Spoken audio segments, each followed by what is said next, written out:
right, guys, welcome back to another Like episode 9 podcast with Joe Lewis and Joey. And today we got a special guest. Special guest is a comedian who's been doing it for 25 years. It's about 20 years. Big Al Gonzalez.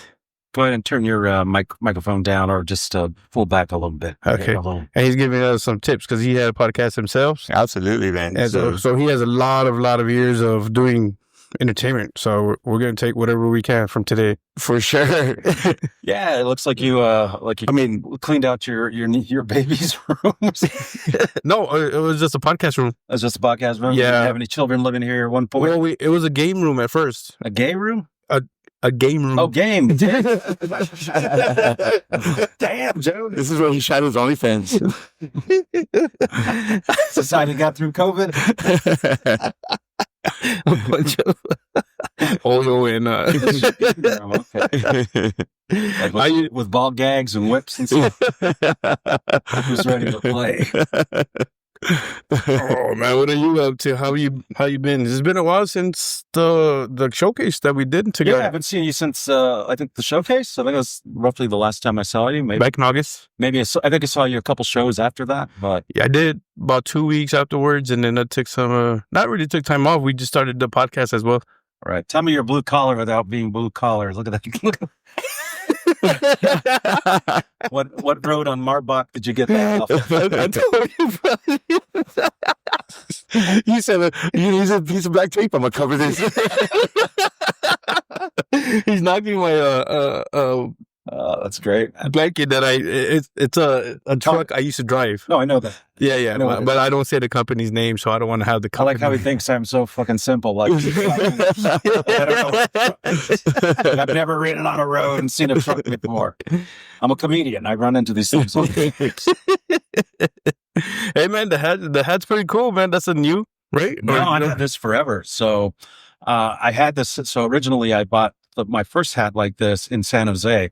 So when I lived in Northern California, I used to work at the San Jose Improv in downtown San Jose. And I also used to produce shows there, and they had a little hat shop. And I used to walk by it, and I used to see them. I was like, these are awesome. I did really good on one of the shows I produced. We sold it out. It was like 450 people. And so, because I used to have a monthly show at the San Jose Improv. Okay. So it was called Big Al's Big Ass Comedy Show. And so we did it every single month. So I made a lot of money on a show. And I said, you know what? I want one of those hats. Hell right? yeah. Because I always remember when I was growing up, family members used to have this. We used to go to the lowrider happenings back in the day. Yeah. And, it was sharp, dude. It was it's part of our culture, and it was I want that. Right. And so, I went and bought one, and it cost like $70. And then like a pendejo, I was in Fresno, and I was eating at this place called, Me and Ed's Pizza with another production friend of mine, Gabriel Robles. We used to produce a bunch of shows at theaters in the Central Valley of California. And we were doing a show in Fresno, and like an idiot, I left the hat at Me and Ed's Pizza. Oh, man. Totally forgot. And it was just like, by the time it was all said and done, they're like, yeah, we don't know what hat you're talking about. Shit. Yeah. It's gone. It's like, for sure. Fresno, man. It's just it's like Central Texas, Yeah. What I mean? So anyways, long story short, years later, I moved here to South Texas in San Antonio. And as I was traveling through downtown, there's a little hat shop right there off of Travis and I want to say Alamo, Broadway and Travis. Downtown? There by Travis Park. Yeah. Yeah. So there's a little hat shop. It's been there forever, since like the early days, 1800s, maybe even before. And I went in there, and this is what they sold. And I was like, that is awesome. Walked in, $70, got a hat again. It's right there in the corner, right? It's not in the corner, but it's just it's between they got a whiskey distillery. And then there's that little, not souvenir, antique shop on the corner. So it's like right in the middle. There used to be a bar called the Texan or something like that, or Texas Two-Step or something. And that shut down because the owner died. But next door is the hat shop, and that's where I bought it. Damn, so I know it was a long story. Just to get to the hat, but it's a badass hat, man. But yeah, I've had it for a while. And here's a fun story too. So when I worked at the San Jose Improv, I used to work in the box office, and I also used to do sound and lighting, and I used to do it part time. And one day I was working in the box office, and Norm MacDonald was headlining. Oh my God! No, Yeah, so he was headlining that weekend, and he knocked on the window to let me know he was there, and I was like, "Hey, what's up, Norm?" So I walked out to open up the door to let him into the theater, and he's like, "Hey, how you doing?" You know, and I was like, "Doing good." And he goes, "What's your name?" And he asked me my name, and he goes, "Hey, that's a nice hat." He says, "Where'd you get that hat?" I said, "Surprisingly, I just got it around the corner not too long ago." And he's like, "Hey, could you take me over there? I want to get a hat like that." And I Damn. was like, "Well, I'm scheduled to be here for like another hour or so." And then he went up and talked to the manager, and the manager was a friend of mine, Justin Hollister. He came down. He goes, "Yeah, clock out." He goes, "Don't worry, I'll cover." He goes, "Go take Norm." He goes, "He wants a hat. Go take him to get a hat." Damn. So I went around the corner, took Norm MacDonald to go hat shopping, and it was like the coolest thing, dude. Just hang out with Norm MacDonald and buy hats. Damn. So yeah. That's probably one of the greatest stories I've ever heard. There's better. No, I mean, It's a cool. He has a lot of stories. I grew up watching Norm Are MacDonald. you a big fan of Norm? Yeah, Dirty Work, and I mean, me and my brother, shit, man, Norm MacDonald fans, man. So, it's heartbreaking when he passed. Yeah, I mean, he was a very nice guy. Yeah. He was a sweet dude, and And I like how the character in his movies never changed. Like, like he didn't have to be like this outrageous kind of guy. He played himself. Really, like that was his voice. pretty much. I felt like the guy would just have to be himself. So yeah. So what was your name again? Joey. It's Joey and Joey. Joe Lewis. Joe Lewis and you're both Joes. Is what Joe. you're saying. Yeah. Joe and Joey, both bald, both heavy set, neck-looking Mexican dudes. Exactly. Oh, Yeah. We got to Raza back there in what's the it called? back. Do no next with a podcast. It could be. We did a cartoon of it, man. Family Guy, like family cartoons. Family Guy cartoon. Oh man, it was horrible. They made us look extra fat, man. I was I like, didn't have to do a cartoon for it to look horrible. That's pretty bad. and we always talk about food on the podcast all the time, so we fit our fatness. Bro, you didn't get that way talking about it. You guys actually eat it. So, I'm sure. Hey, we gotta. Don't get me wrong. I'm a big dude. I'm also taller than you two short fuckers. Yeah, for sure. So it spreads out a little. That's because you wear a hat. That's why. Tell yourself it's the hat. Shit, I don't gotta impress nobody, man. I'm married. Fuck Me that. too. Yeah. So I'm sure your wife's saying the same thing. or watching. No. I don't need you stabbing me later. We're gonna take out the back, Al. We're gonna show you the back room. We got some barbecue. Yeah. You got the side door back here. Pulls out the photo He showed up and I don't know what happened. So you won in 2018, man. You won best comic. So for I don't know how long, but they've been doing this competition here in San Antonio. Yeah. Called the Funniest in South Texas. Yeah. And anyways, they've been doing it for a long time. And I moved here back in 2015. And I did the competition in 2016, I think, or 2017, one of the years. But anyways, I did the competition and I didn't even get past the first round. No? I had gone up. I was still kind of, I think it was I can't remember exact date, but it was kind of, what's the word I'm looking for? Like I hadn't gotten used to the scene yet. I don't know what people laugh at in this area. And so I was coming in doing stuff, from San Francisco and LA, and I was still kind of getting acclimated to the area. But also, I mean, again, there's no excuses. I should have done better. Yeah. But also I had to follow like a bunch of comics who did not do well. So it was just like bomb after bomb after bomb. And then I had to go up and basically use the first couple minutes, just rewarming them up. And I did. I got them back and then I got them laughing. But by then it was too late. So I didn't get past it. And then, no, it was 2016. Then 2017, I did it and I made it to the finals. So I made it to the finals in 2017. And then in 2018, I didn't want to do it. And then my friend Mike Suarez, he's like, "Why aren't you going to do it?" And I'm like, "Dude, I did it last year. I made it finals. If I don't do it, if I do it this year and I don't make the finals, then I'm going to feel like crap." And he goes, "Who gives a shit?" He goes, "It's just a little competition in San Antonio." He goes, "Just do it." He goes, "At the end of the day, it's stage time." And I was like, "You know what? You're right. It is. That's all it is. Just stage time. I'm not booked that day, so go and perform. So I signed up for it, and I did the competition. And at the time, I was also working at the downtown club. So I was a bartender at the downtown club called the River Center Comedy Club. Okay. And they had the trophy in the bar. Damn. So the whole time, because they did all the preliminaries there, so they keep the trophy there till the end. And so every day that I worked, I would see it. Right? I saw that trophy every single day that I came in, and you go rub it. I would get a cloth. I would get a cloth, and it was between the two margarita machines. And I used to tell the other bartenders, "Hey, don't get my trophy dirty."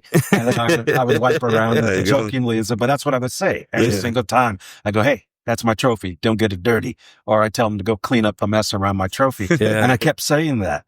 And I manifested it. You know, visualize it, right? That's something I know in the class I talked to you guys about, visualizing your goals, right? Yeah. And understanding what it is you want. Because if you don't know what it is you're moving towards or, working for, you're just kind of aimlessly wandering around. Right. So just me thinking about the trophy and seeing it and claiming it as mine, it came true. And then I ended up winning the competition in 2018.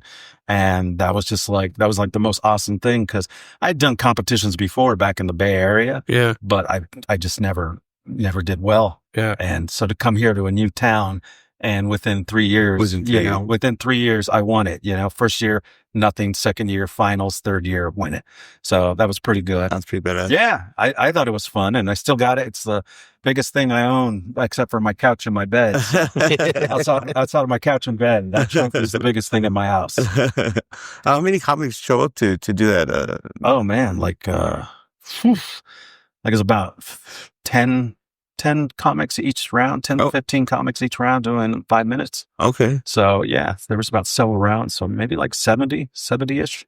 Damn. So that's and then it narrowed down to like roughly 10 comics. So is that the span over just a couple of days? Or? No, it's a span of a couple weeks. Okay. Oh shit. Yeah. So it takes a couple weeks.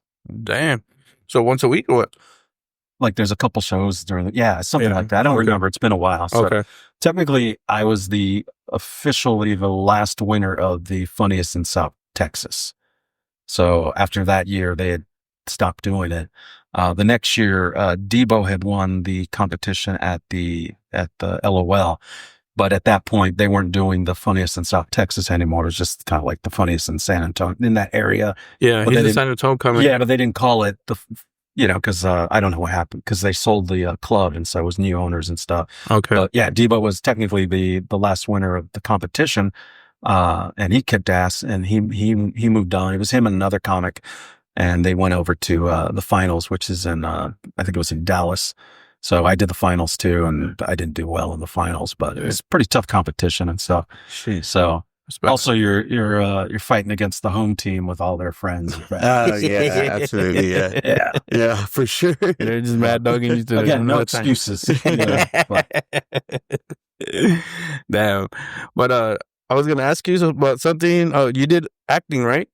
Yeah, I've been doing acting since high school. And you acted on a movie, a certain movie, right? I was in what's it called? So I'm in a movie, I don't remember what it's called, some kind of like disaster movie or something like that. I heard the title, but she said it too quick where I couldn't understand what she said on the podcast that you had. Yeah, I don't remember what it was, but we did it when I was living in LA, and I played a migrant coming across the border. I'm not even joking. I played a migrant, and the main character was trying to get back into America with us. Yeah. So it was him, us, and then the coyotes that were trying to get us back to America. Yeah. So like he had to leave the country because they were trying to kill him. So he went to Mexico, and then he got some information in Mexico. Then he had to get back to America. So he couldn't go through the border because they were looking for him. So he basically snuck back into America with a bunch of illegals. We had talked about this too. When I told you when we had that personal, remember where you were helping me with the 5 minutes for LOL? Yeah, for the class, the workshop that we had. Yeah. And I said, man, your voice doesn't match you. Remember I told you, like you sound like I was expecting a different when you started talking at the LOL. When you get on stage, you just seem like. Hey, vato, muévete la chingada. Like, you know what I'm saying? Like, like like I mean, like an enforcer. Yeah, I grew up around those people. I mean, that's my family, dude. Like, but I did notice in your earlier your earlier stand-ups that you did have like an accent. An accent. I did. And then is it what design that you changed it, or just throughout the work? So I've been, like process. I said, that was not the only movie I've done, but I've done a bunch of different things. And basically, I started off in theater, and I've always kind of spoke well because my parents sent us to a private school growing up. Okay. So we were always like, they hear me talk. They're like, what's this vato hooked on? I'm like phonics, So yeah, phonics. But anyways, like I learned how to speak well because that's just, we grew up in not an affluent neighborhood, but just like a regular middle class neighborhood. Uh-huh. There wasn't a lot of Latinos that lived there. It was mostly white folks. Okay. And my parents moved us out of essentially what was like a little tiny Mexican city. Okay. Like it's called Union City, and it was predominantly like Latinos that lived there, like middle class and lower middle class. And that's where my family grew up. So my dad moved from Texas. He lived in Pearsall, and he moved to Union City, California. And my mom's family was kind of all over California, and they moved to that place. Okay. And so I grew up out there, and like I said, all my family, they're like Chicano to the bone. I got you. Yeah, they're like straight up, writers and everything. So I grew up around the speech patterns and the talk, but my parents were very adamant on making sure that we spoke well. So they didn't teach us to speak Spanish. They only spoke to us in English. Okay. The only time we heard Spanish is like when we visit our grandparents or other uncles and stuff. Okay. And then when they were hanging out with the older folks in the family, and they would speak Spanish. So it was spoken around us. It was familiar. It's just my parents didn't want us to, because at that time when we were growing up, people looked down on people with accents. They treated you as stupid or not worthy. And so at the time it made sense, but then as we moved through the ages, it became something that I regret my family not teaching me. So I had to learn on my own. So I have a very rudimentary, understanding of Spanish speaking and such. Okay. But for the most part, I'm basically a coco, you know what I mean? Yeah. It's like, and that sucks. It sucks not being able to know the language inside and out, because I've lost out on a lot of opportunities. Really? Oh yeah, dude. I lost an opportunity for a Got Milk campaign.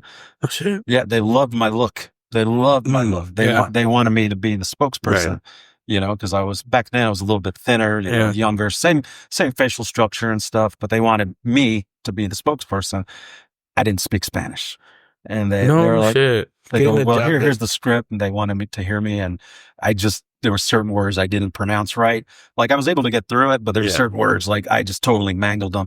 And so a friend of mine in comedy, Richard Villa, he ended up getting that spot. Oh shit! Yeah, man. Which is cool. No hating on it. I just didn't speak Spanish. I wasn't the right person, but I lost out on a lot of gigs because of that. Yeah. But if we go back to what your original question was back in the day, I spoke with an accent. Well, the thing was, when I first started doing comedy, I grew up, watching, what's his name? Paul Rodriguez. Okay. Oh. I grew up watching Paul Rodriguez. I grew up watching, those Latinos, right? And then at the time, I was already familiar with George Lopez. Okay. And some of the other guys, like Fluffy and, Willie and a bunch of other dudes. So that's how they spoke. Okay. And my mom used to have us watch Que Locos. Oh, shit, man. This was produced by Mike Robles, who lived here in San Antonio for a while. Yeah, yeah. He passed away here in San Antonio, and I got to know him, and we became friends. And he actually helped me a lot when I first moved here to San Antonio. So I originally met him in San Francisco when I was working at Cobb's Comedy Club, and I was a door guy there, and they brought their show called Latin Palooza. Okay. And he was part of it. Joey Medina was part of it. Joey Medina. And then a few other guys. I can't remember who. Darren Carter was part of it. But anyways, I've known these guys off and on throughout the years. But I would listen to them, and that's how they spoke. So when I first started doing comedy, I thought that's what I was supposed to do. I was supposed to do a character right? And so basically I was doing a version of what I thought I was supposed to do, right? Right. And so I would come in the stage and I go, "Ole, ¿cómo estás?" What you doing, bro? Right? And so The suit, right? I would wear the suit. I would wear button-up shirts and ties. I used to comb my hair back with the pompadour and everything. Okay. The tres Yeah, flores. dude. I did the whole look, dude. Yeah. And I did that for the longest time. Like I had the accent. I was like, "What's up, fool?" That's how I delivered. And one day, it's like after a few years, I ran into an old friend of mine from college, Chris Storin. And one day he had listened to me do a set. And he come after I got off stage. We were outside. I think it was at the Punchline Comedy Club. And he looks at me and he goes, "Hey, bro, what's that?" And I go, "What do you mean, what's that?" He goes, the way you talked, what's going on?" I'm like, "I don't know, just doing my set." He goes, "Bro, what's with the accent?" He goes, "You don't even have an accent." He says, "Why would you talk with an accent?" I'm like, "I don't know.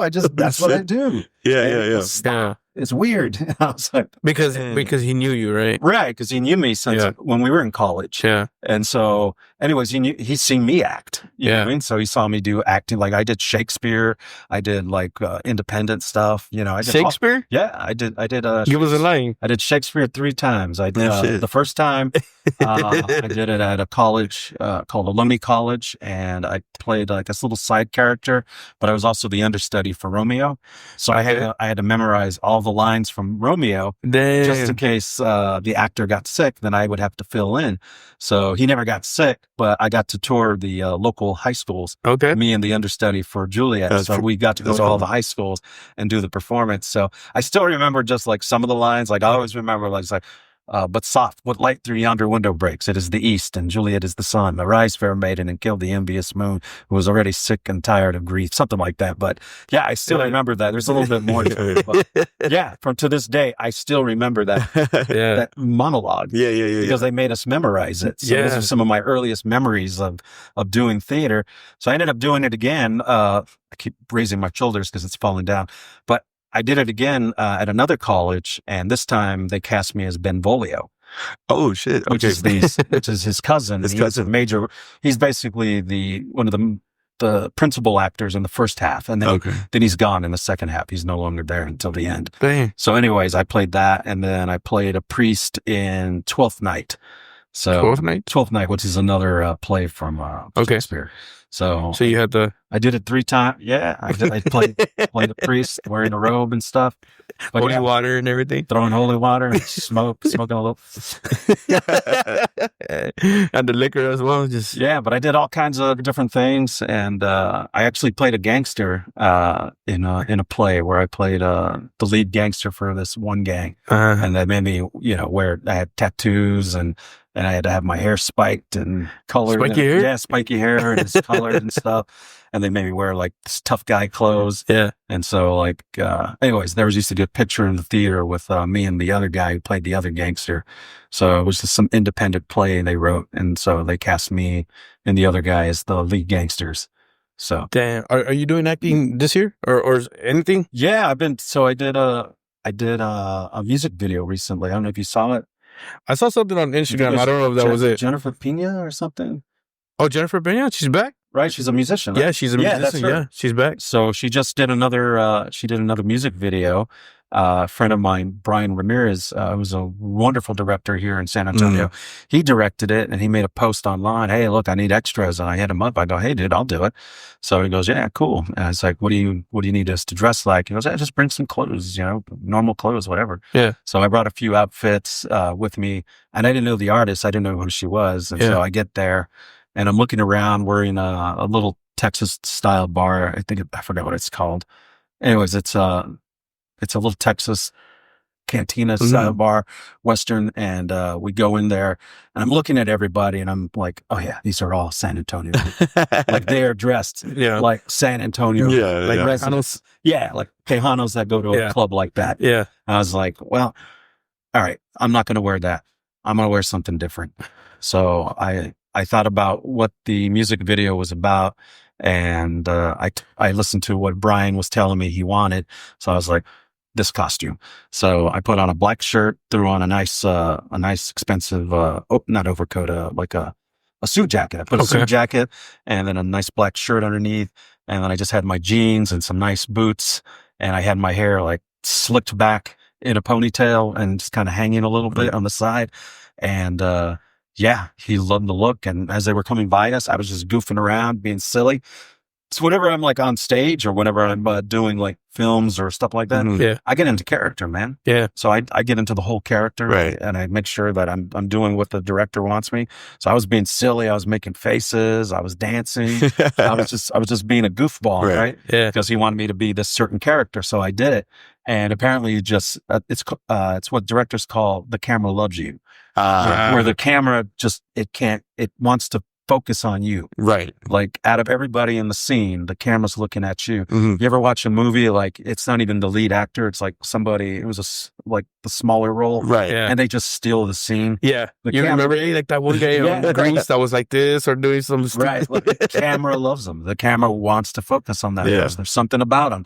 And it's just like, it's kind of weird how technology understands that. Yeah. Anyway, so that's what happened. But the camera, he liked what I was doing, and he just kept pushing the camera to me. And so I got a lot more screen time in the video than some of the other Badass. extras. So it was pretty cool, man. And I looked at it, and it was funny because I'm doing a lot of funny stuff that I don't normally do, Right. on stage in my act. So like, it's weird because like I do have acting, and I did improv for a long time. Okay. So I used to do improv in San Francisco. Nah. And I used to do a lot of character acts, a lot of different characters, a lot of different voices, physicalities and stuff like that. And so I was pretty quick. I was very quick at it. That's why if you ever notice when I do crowd work, I'm very quick. Yeah, So- yeah. Some at the heckle room, bro. When we're talking about when you talk shit to the audience and they talk. Yeah. It was pretty graphic. Pretty graphic there. You remember that day? I don't remember, but I just, it's just we were trained, you know what I mean? Yeah, You know, absolutely. improv, Absolutely. You got to be quick. You gotta you know what I mean? yeah. Well, he's been doing it like for a long time. A lot of those other comedians, we've been doing it like maybe months and year, like 1 or 2 years. But to see him there and the way he handled it, where like he doesn't get emotional, like hey, fuck you, dude. Like, Yeah. That's what they usually say, but it's not like a real fuck you. It's just like a hey, fuck you, dude. But there's, like the way he took care of it. I mean, I do say that, Yeah. but I say it in a way where But it's not like not a fighting. offensive. Yeah, it's not a fighting way. Like Well, meet me outside. I'll insult you and you're loving it. Yeah, And yeah. and It's you want me to do more. part of a show. Yes. Like it's still part of the show. So I don't say things that put you down. I say things that are just, funny. it's just kind of like, hey, we're all in on the joke. We Yeah. get it. I got you. So I No. say it with no malice. And so anyways, So- I didn't say no mames. So don't. Somehow somebody ended up getting motorboated. Oh, shit. So yeah, man. I was in an improv troupe called the Oakland Playhouse, and then it was the big city. We transitioned. We went from Oakland, California, and then we moved the troupe to San Francisco. Okay. So we were performing downtown in Union Square, and there's a lot of little theaters out there. So we were doing improv at this little theater, and I forgot what it was called. But, If the headphones are bothering you, don't have to use them. You don't need to. If you don't want to. no, I don't mind using Okay. them. Just they're like Okay. they keep falling down. Okay. There you go. There we go. So, Yeah, anyways, you look like Ron Jeremy. well, glad you pay attention to the act. So we did improv, and I was the diversity hire. Oh, It okay. was a bunch of white folks, Uh-huh. and they hired me. So all the people that auditioned, it was just me and mostly other white actors, performers, and then they just liked my energy, and they liked that I looked different, right? And I brought a different element. Right. So I was their diversity hire, and they had me on the squad, and I did it with them for about 2-3 years, and we won Best of the Bay in San Francisco. Damn, man, you done a lot of stuff. Yeah, so our troupe got voted the best improv troupe in San Francisco in 2002, I think it was. The improv helps a lot for a stand-up comedian on stage, right? I think it can help. Yeah. Anything you do to kind of further your skill set Yeah. or your knowledge, it's going to help you. Yeah. Right? Like you can't be taken off track from getting knowledge and skills, right? Yeah. So like it was something I did when I was in theater. It was something classes I had taken, but I decided to take it further and try to be a pro at it. Right. You know what I mean? Yeah. And so I did, and then our troupe got, recognized, and I did that for a while, and then eventually I was just like, yeah, I want to do something different. And I went out and did an open mic downtown at the it's called the Brainwash Cafe. The Brainwash Cafe was the longest running open mic in San Francisco, actually in the entire Bay Area. Damn. They had been running that open mic for like, I think after it closed, finally, I think it was like close to 30 years. So yeah, it was like somewhere around 20 something years. So it'd been going for a long time, and it was run by this guy named Tony Sparks, who was kind of like I heard the name. He was the local mentor. I got you. It was the open mic that everybody went to. Everybody went to that mic. It was the one mic where everybody got their start, and he hosted it. He was super positive. Like, he encouraged everybody, and then he would give you advice. And then he kind of like if he watched your set, he goes, "Hey man, I like what you're doing. You should talk to so-and-so," because he understood that what you were doing worked with that group of people. So he tried to connect people so that people can move forward. Right. Kind of like the Kill Tony situation? No, it's a little bit different, but kind of in that same realm. Like, every scene has that one room where they meet people, and the people that run that show, they're very helpful and move people around, right? Mm-hmm. And so, anyways, that's what he was. He was we called him the Godfather of San Francisco comedy. Open mic. So he's like our God. We call him the Godfather. He'll just hook you up. Yeah, because he'd take care of us, dude. Yeah. And he never wanted to headline. Never wanted to headline. He came, so he's like, I forgot where he's from the South. He grew up in the South, but he was doing comedy in New York for the longest time. And then he moved to the Bay Area, and then, that's where he stood. He's still there now to this very day, but he enjoys being the host. Like, he's made a career out of being the host. I think he likes the whole fact that he gets to see everybody. He gets to see everybody, and he knows everybody. And he's never going to not work, because every show needs a good host. So, like, people who don't want to learn hosting, they're just killing opportunities for themselves. Because being a good host is just like, it's so important. Like, you go to a comedy show and just like, God, this sucks. And it's like, and it starts with the host. If the host doesn't warm up the show, if they don't get things started, if they don't bring that energy and carry it, you know what I mean? They don't know how to save a show when things go sideways, then the show's going to go sideways, right? So that's why it's important to learn skills like that, like hosting. Yeah. So I learned early on, you know what I mean? So I watched everybody who hosted, and I picked up cues from them, and I was like, okay, that's good hosting. That's good hosting. That's good hosting. So I took pieces of those, and then I just kind of threw them on myself and used my own personality to kind of like adjust. And dude, I got so much work because I was not afraid to host. And the thing is, you'll hear it in the comedy scene, right? Nobody wants to host. Yeah. They all want to be the headliner. They all want to feature. Nobody wants to be the first person. But you know what? But why does nobody want to host? Because the way the system kind of transitioned. So in the old days, the host was actually the MC. The MC. The master of ceremonies. That's what MC means. Right. You know that, right? Mm-hmm. So MC actually means master of ceremonies.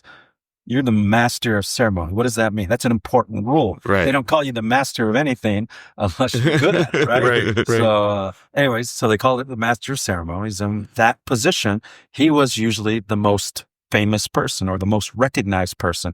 And they would host the event or the show or the roast or whatnot. Okay. Right? Because they were the most recognized, and they knew how to keep the movement of a show. And so eventually it became MC, right? They stopped calling it the master of ceremony, just called it an MC. And then eventually, as they stopped paying people good money to MC, then it just became the opening position at a club, right? Where you set the show up. Then they started calling it the host. Okay. Right. And so you're no longer the master of ceremonies. Now you're just the host. Yeah, you're just the host. So the master of ceremonies is like, when you watch, what's the Comic View, right? Or what's the other one? The VET show, Comedy Jam. Oh, Comedy Jam. Right. You know when they did Comedy Jam? Yeah. Oh, back then? You always knew who the host was, right? Who were the hosts? Martin Lawrence. Gary Owen. Gary Owen. Because they're good at what they do, right? Yeah. They're the master of ceremonies. You're getting all these excellent comics that come on there. They could still come up after them and control the energy of that show.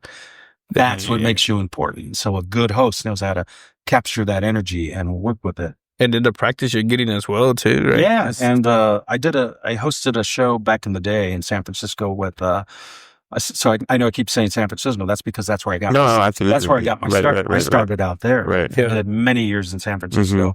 Worked at all the clubs, and so I got extensive training. And I remember doing a gig at this music venue called Slim's, which is a club owned by Boz Scaggs. I don't know if you guys know Boz Scaggs. He's a musician. You ever heard that song, "The Dirty Lowdown"? No. All right. Can't say I have. You probably heard. It's a dope song you probably heard when you were chilling in the park, drinking your beer. You know what I mean? So anyways, we were performing at that club, and Craig Gass was the headliner.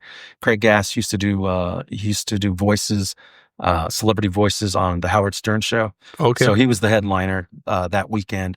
And my boy, Joe Bartnick, he was the feature. So they wanted a couple guys to kind of open up the show.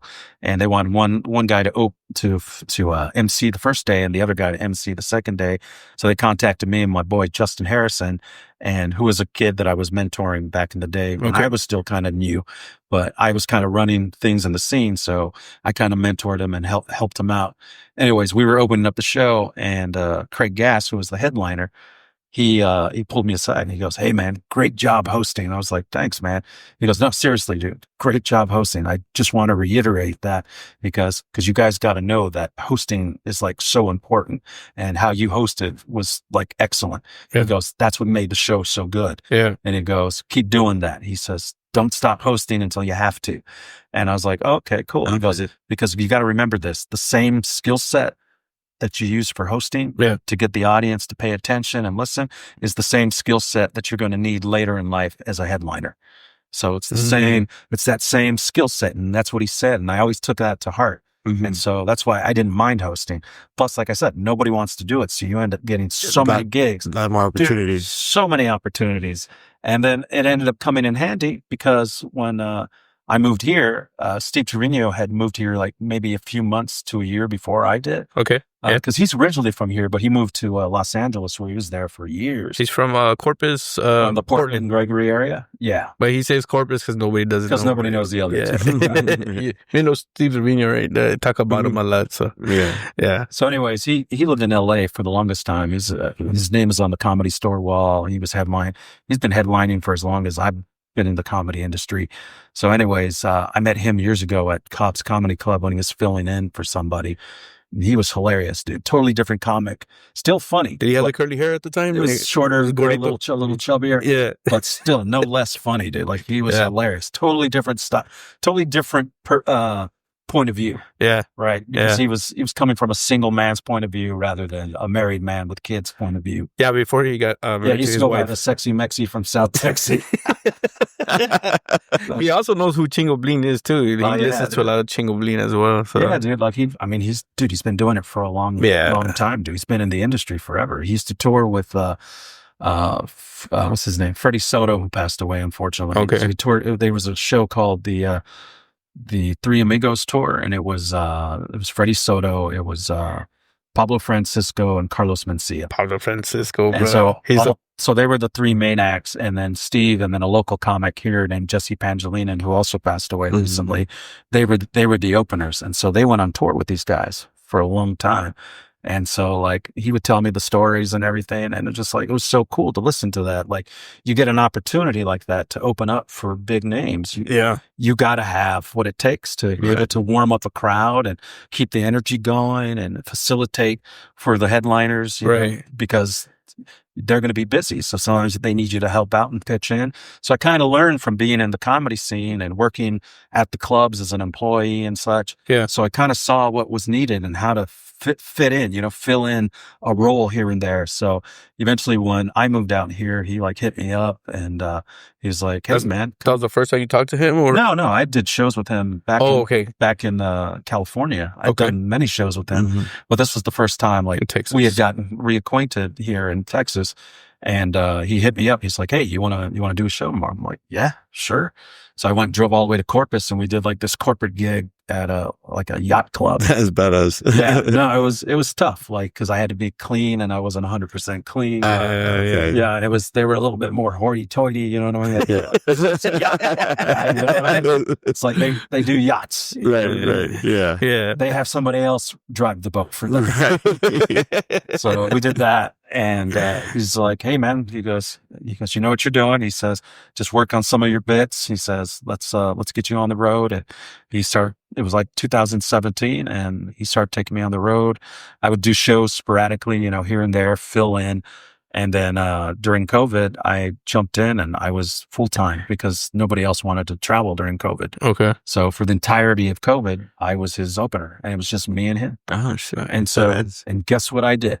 Host. I hosted. Hell yeah. So you did host, and then you did your set? Well, yeah. So And then you would... So Steve and other comics at his level, they do what they call 2-man shows. Oh, okay. So it's only 2 comics, whereas the local clubs, they usually do 3-man shows. Okay. So you'll have your host, your feature, and then your headliner. The host comes up, does anywhere between 5 and 15 minutes, depending on the contract. Mm-hmm. And then they leave, and then the feature comes on, and they'll do anywhere between, 20 and 30 minutes, depending on what their thing is with the headliner of the club. So anyways, with Steve, he wanted me to do 20 minutes up front. And so I got to go up and host and go up and do my 20-minute set. So that's like, you're doing 2 things. Okay. So like, you have to be a good host. Not only be a good comic, but you have to be a good MC. You need to get that show started, make announcements, bring them up the right way. There's a certain way to bring up headliners. You got to find out how they want to be brought up. Not everybody wants to be brought up the same. Some people want you to read a laundry list of credits and stuff. Shit. And then other guys are like, just say my name, dude. I don't care. they know who I am. Right. Yeah. Right. And so that was like with Steve. Steve would just say, just tell him my current special and bring me up by my name. I was like, okay. So I go, hey, he's got a special on Netflix. Please give it up for Steve Trevino. And then he'd come up. And one time I did a bad job. Like I just wasn't connecting, and I did a horrible job. And then like I was bringing him up, and they didn't erupt in applause, right? Because I didn't warm him up. So then I went out and was like, come on, guys, give it up. And I started clapping and cheering, and he comes up, and afterwards, he pulls me aside and he goes, hey, don't ever cheerlead for me. He goes, I don't need you cheerleading.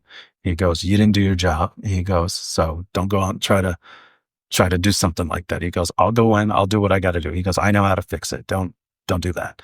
And it was just like, and I know it sounds worse than it is, but it's not. It's a mindset, you know what I mean? And so I understood what he was trying to say. Right. And he goes, don't try to fix your mistake. You know what I mean? It's like, you already go figure it out for the next time. Oh, you know what I mean? Okay. Because it's kind of like it looks desperate, right?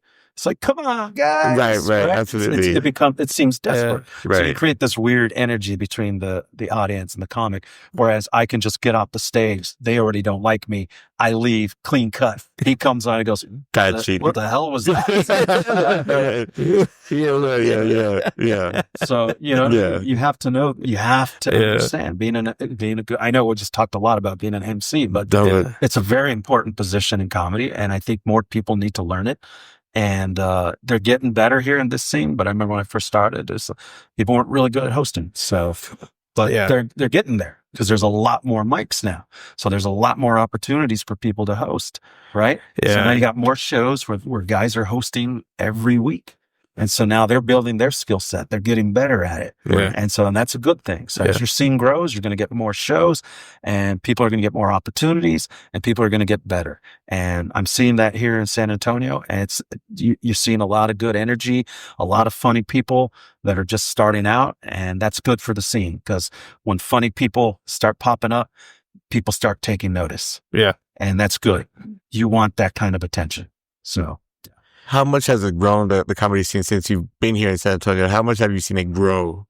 Well, when I first moved here in 2015, I think there was like 5 shows in a week.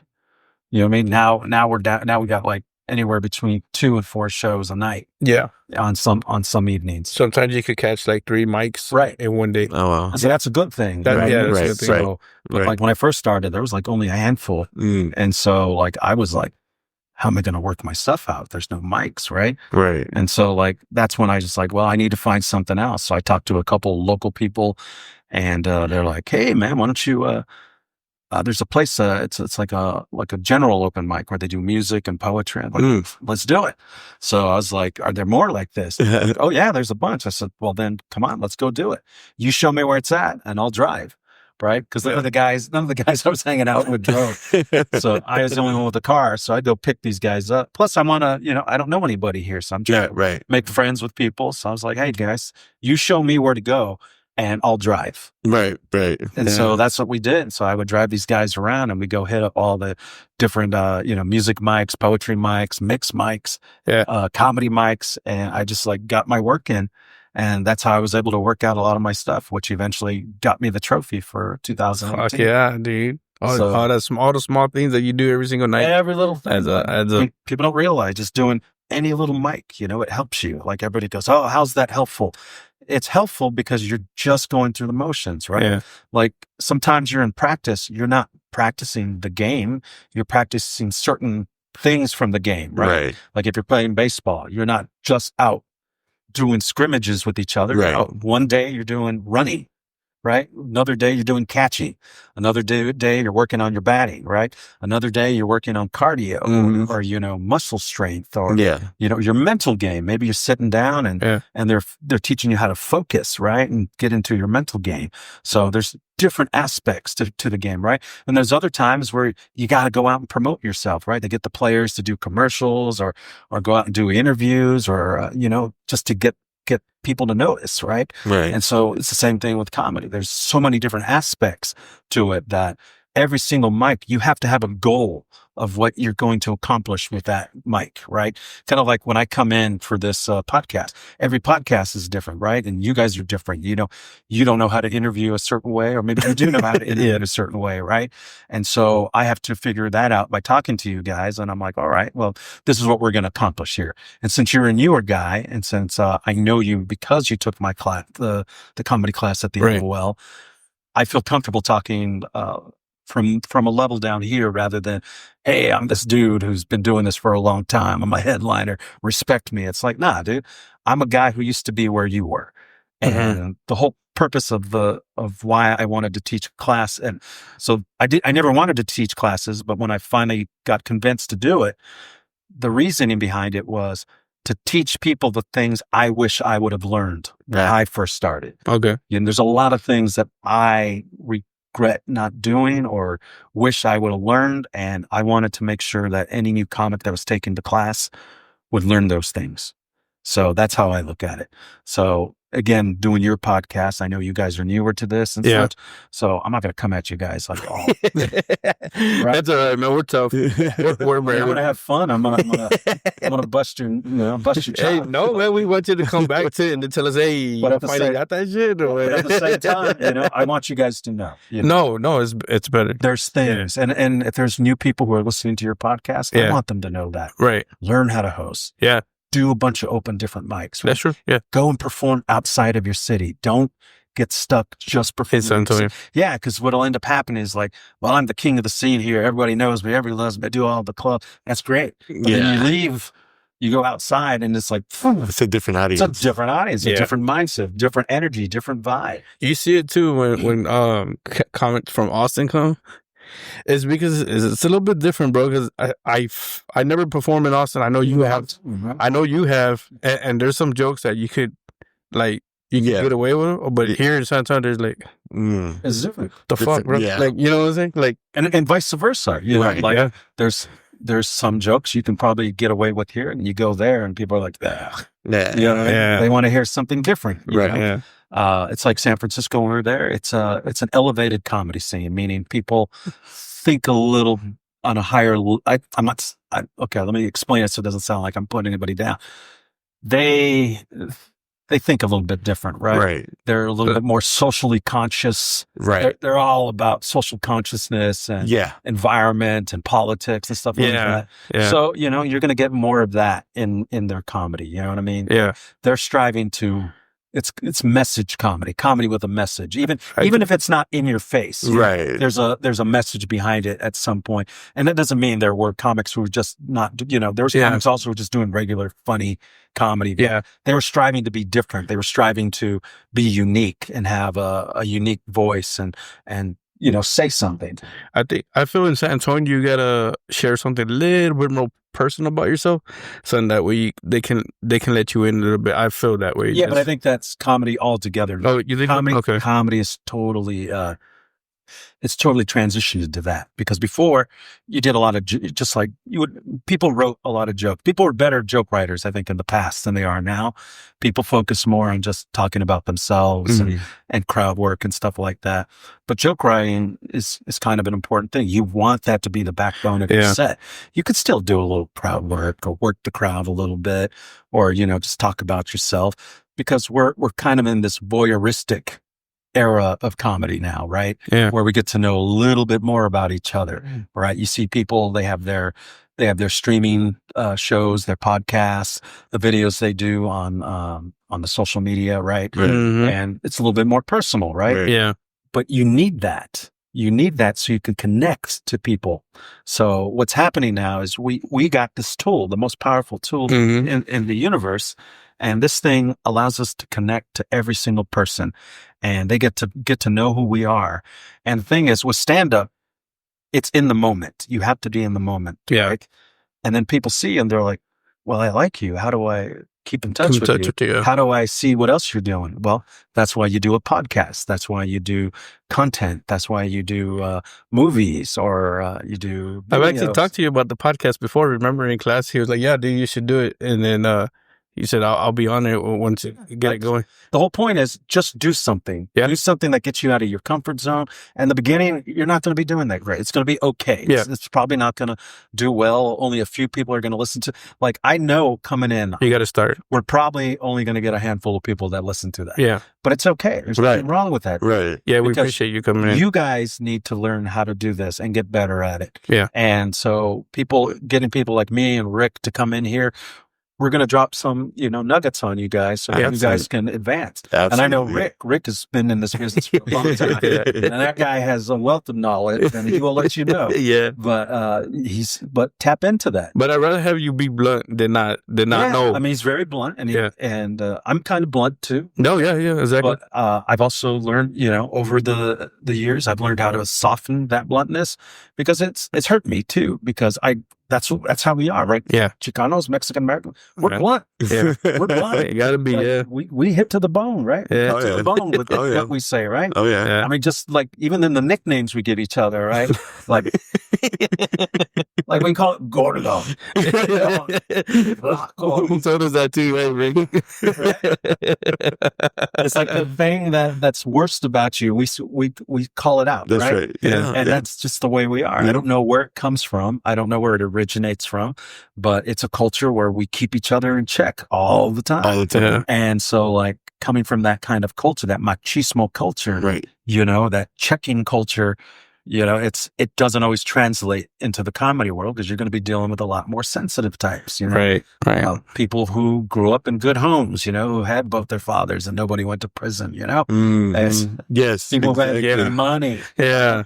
people who had real brand cereal, not the HEB brand, so. There was something that I saw on your Instagram I want to ask you about. You just posted it. Oh, yeah, the video today. What was that about? So my friend Christian Lee, his mom owns a costume shop called Cherry's Costumes Galore. It's down on 9200 Broadway Street, Okay. right here in San Antonio. So it's like down on the other side by the airport. Okay. So they've owned this costume shop for a long time. So I've been there. I've hung out there. I've known Christian for a while. We call him Kit. Okay. He works for my other company, my virtual reality company that we have. And, but I've known him for a while through my other friends. And, what was I trying to say? Oh yeah. He was looking for people to do, a TV appearance for, the costume shop. So Yeah. we were on. So basically I said, yeah, I'll do it. Okay. So just give me a costume. So we did this appearance on Ken's 5. Oh, shit. And so they dressed me up as a cholo. I mean, I'll show you the picture right here. So So they got me dressed up as a cholo for Ken's 5, right? So that was pretty cool. And we got on TV and we did that. So I'll show you what it looks like right there. So that's the... Oh, shit. So that's the... Oh, shit. Okay. Damn. So that's the look, right? So that's what I went with for the cholo look. Here's another one. So I'll show you that right there. So you guys can pop it on your... Oh, shit. Oh, absolutely. So, yeah. So that's me being a cholo, right? So anyways, I had fun. And so I took that and I made a little commercial video. I didn't even know that was you. Yeah, dude, that's me, dog. I was just going to say It's acting. That's what I'm trying to tell you. Yeah. It's all acting. Right. That's what you're doing. Like there's me again right there with the homies and they're all dressed up. Wow, guy, you went in disguise, man. Right? Oh, shit. Right? Yeah. So that's the whole thing about performing. We're performers. Yeah. So we'd go out and we do that. You ever seen Frankie Quinones? Yeah. Right. He does go look. Cholo fit. He does, that's one of his characters. Yeah. But he also does a character called Carmelita, which The is chick, right? right. Yeah. And it's funny, dude. Yeah. It's hilarious. I actually did a music video with him back because he started in San Francisco too. Okay. And we used to do a lot of shows together. As a matter of fact, the very first billboard I was ever on was with him. That's It's Stockton, California, man, which is hardcore, dude. You ever been to Stockton? I've heard. That's all right. You got to fight, right? Oh, yeah. Yeah, you definitely got to fight, It's a right? tough town. Yeah. Dude. But they had our... Diaz brothers are from there. Yeah, they had our... Really? Diaz brothers. Yeah. The Diaz brothers. The Diaz Yeah, brothers. they've come out to some shows that I was on. No shit. Yeah, dude. Damn. He's always Stockton, motherfucker.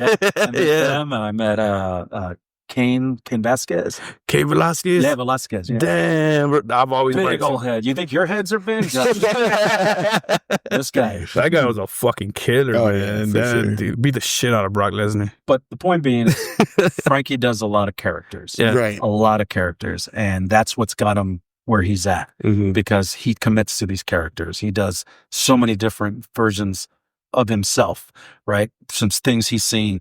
And he was practicing that stuff back in the early days. Okay. And like I said, I did a music video where he's playing Carmelita. And then I was, if you look it up, it's called Eso es Spicy. That's so spicy. Okay. Eso es Spicy. And I play a bodyguard. And so I'm like wearing a leather jacket. I got my hair slicked back and I'm walking around like this, like totally different look. Right. Yeah. Right. Like, again, it's acting. Right. Right. That's what you said earlier in the beginning.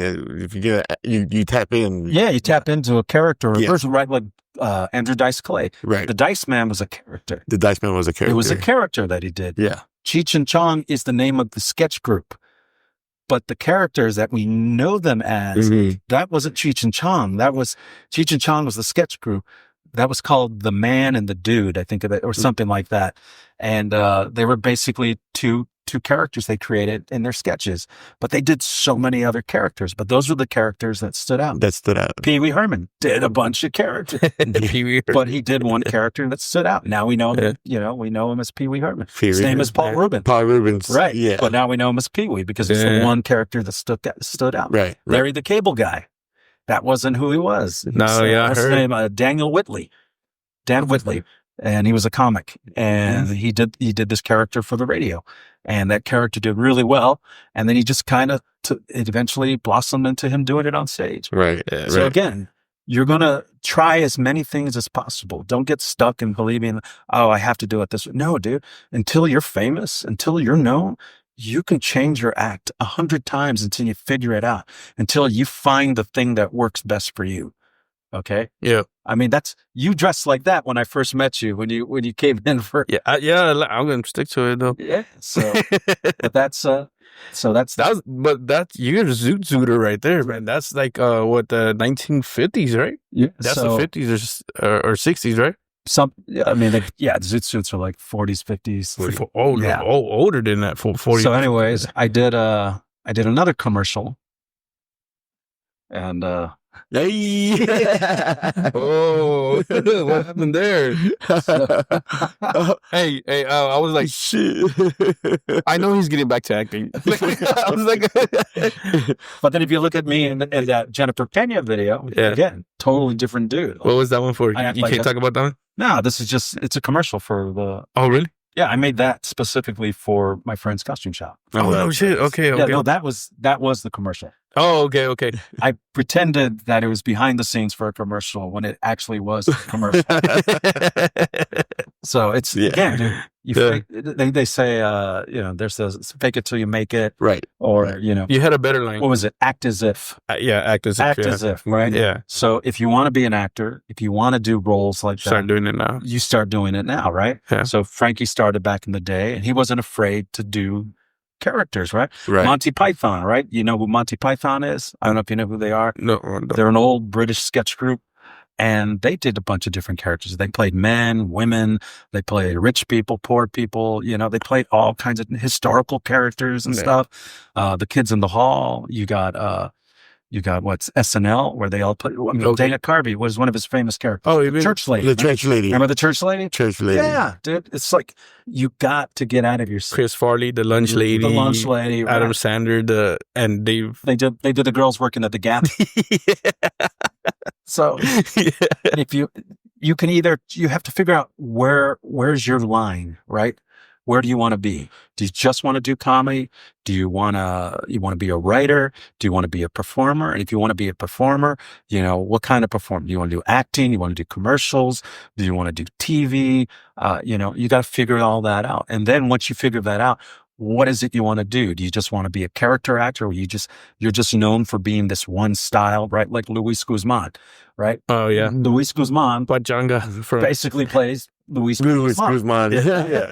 There's a bunch of character actors that basically just play that one character, or of a slight version or variation of that, right? Yeah. And then there's other guys that can transform into different characters, right? Like Johnny Depp, right? Oh yeah, He's played so many different people, right? You got guys like him. You got guys like who's the other one? Leonardo DiCaprio. You got Robert De Niro. They can transform into other types of characters. Right. They can play different types of people, and that gives you more options. You know what I mean? So you can be so focused to where you're excellent at this one thing, and then you become a utility. What do they call it? You're like a specific. What do they call that? It's like a specific type of player, where that's the job you have and that's the only job you have. Right? And they get you because you're the best for that. I got you. Yeah. But then there's guys, what do they call them? Utility players, where they kind of fill it with, they can go anywhere. Yeah. Right? Yeah. They're good. They're just good enough at everything that you can just put them in any role. Right. And so that's where so that's where I started. And then I got narrowed. For some reason, I let my mind narrow me into this character called Big Al. And I just stood that guy for the longest time. And now that things have changed in my life, now that I've come to a place where I feel more comfortable with my life and myself and who I am and what I've done, and understanding the road I've traveled and the skill sets I've learned, I'm willing to go out there and do the things that I learned, right? And go out there and have fun and just try different stuff and get attention and get people to say, hey, that guy would be perfect for that role. That guy would be, I want to work. I want to make money, right? And I want to be in the mix. And so in order to do that, I have to just start creating content that catches people's attention. So one day I'm going to be a cholo. Another day I'm going to be a sleazebag. Another time I'll be a dude in a dress. You know what I mean? Right. So another time I'm doing Shakespeare. I'm an understudy for Romeo. So you never know where you're going to go, dude. You never know where you're going to go, and just be open to different, again, you're going to have to determine what your line is. Okay. You know what I mean? So there's some things you might want to do, and there's some things you might not want to do. Like I did do a play that I got awarded for back in college, and I did have to play somebody who was from the LGBT community. Mm-hmm. And we got a lot of accolades for that. And people thought that I was. Right. Right. The people who were talking to, like, it was a play, and then we got to do interviews afterwards with the audience. We did like Q&A because we were trying. It's called a one act. They're called one act plays. One act plays. And so we're shopping them, and we're also getting feedback from the audience. Hey, what did you like about it? What didn't you like about it? And during the conversation, everybody's like, "That's so cool that you were able to come out and do." I'm like, "Nah, dude, I'm straight." Like, I'm straight. I'm in the Marine Corps. I have a girlfriend. I love women. But you were locked in character. But I was locked in character. Right. But even when I was locked in character, I had a line. I had a line that I wouldn't cross. Absolutely. And so like, they wanted us to take our clothes off, and I'm like, nah, I'll take my shirt off, and that's as far as. That's fine. And they're like, well, we need you to kiss. And I'm like, not going to do that. And because I wasn't comfortable with that. It's not something I was in the Marine Corps. Right. I don't need that stuff, right? Right. That can ruin my whole career. That gets back. And it's like, they don't understand that it's in the context of doing, like if I was done with the Marine Corps, it would have been different, but I was still active in the reserves at the time. Right. And so that was frowned upon and stuff like that. Yeah, it was. And so also the guy who was playing my interest, he was my friend from theater. So every time like they tried to make us get intimate, he would say something stupid and I'd start laughing. So we could never, anytime we got to that point, he's like, come here, give me a beat. And I just start dying. I start laughing. Yeah. But that was the line I set for myself back then, and I never crossed it. And I don't know if I'd cross it again, but again, I'm a different person. And, maybe I'm willing to, you pay me enough money. I know when we got started, you do have a show. Yeah, I do got to get going. The show point tonight. being is, dude, you have one life, and if you love acting and you love stand-up and you love writing and you love performing, don't limit yourself. Go find out who you can be. Go find out what you are. No, I'm just saying. No, I told him about you before you came in that I did the classes with you, and then the way you are. So nothing's a surprise to him. but he's taking your knowledge into consideration, Yeah, dude. I didn't talk much in the podcast, man. I was we're paying attention. We're soaking up everything you need to say, and we just feel like you know a lot more than we do. So that's why I hear my voice every day, so I'm not so anxious to hear myself. Yeah. But yeah, no problem, man. Like the point is there's a lot of opportunity, and don't limit yourself. There's a lot out there. So don't narrow your travel in comedy. You know what I mean? Right. Don't narrow the road. Right. There's dirt roads. There's one-way roads, and then there's 2-lane roads, and there's 4-lane roads, 5-lane roads. Right. So if you want to get somewhere faster, you're going to take a road that had the freeway that has more roads on it. Right. More lanes. Right. So the more lanes you have, the more options you have. The more opportunities to the place you need to be. Right. Yes, sir. So don't limit yourself. You know what I mean? Yeah, that's really good advice. But also figure out, you have to draw lines for yourself. Where do you want to go? Do I just want to do clubs? Do I just want to do theaters? Do I want to do cruise ships? Do I want to do TV? And things pivot. There was guys that I started with that, we used to perform together, and everybody was funny, but they went a different route. One guy ended up being a producer for TV shows. And then another guy, he's in like all kinds of movies. And then there's another guy, who does this, that, and the other, So your road may change. Sometimes there's going to be roadblocks, and you have to get off on this. You have to get off on this exit. Yeah. And then when you get off, you're like, oh, hey, I didn't know that store was there. I didn't know that restaurant was there. You learn something. You're eating there for the rest of your life. Yeah. So again, just understand that comedy can be as narrow or as wide as you want it to be. All right. So this is your first journey. You took a class. You're doing shows. Now you're doing a podcast. Start investing in the podcast. Let's get the sound fixed so that next time I come, it doesn't sound tinny. Okay. Absolutely. I mean? Remember, you invest in yourself. Right. Everything is investment. Look good, sound good, feel good. You know what I mean? And just all that has to happen. Okay. All right. You have to define yourself before they define you. Appreciate that. It's like the streets, right? Yeah, exactly. Yes, somebody comes up and punks you. What do? You knock them the fuck out. You have to define who you are. Right? It's the same thing with prison. Same thing with comedy. Comedy's no different than prison, dude. Yeah. I joke. All right. Anyways, that's it. And I totally appreciate you guys having me on. Big Al, thank you for. I didn't know what I was going to talk about. I didn't know what you guys were going to ask me, but I hope that was fun. I hope it was informative. I hope you guys. Absolutely. I appreciate you coming out. Good conversation. Great knowledge. Big Al Gonzalez on Facebook. Oh, yeah. The Big Al Gonzalez on Instagram. And what's the other one? Big Ass Comedy on TikTok. On X.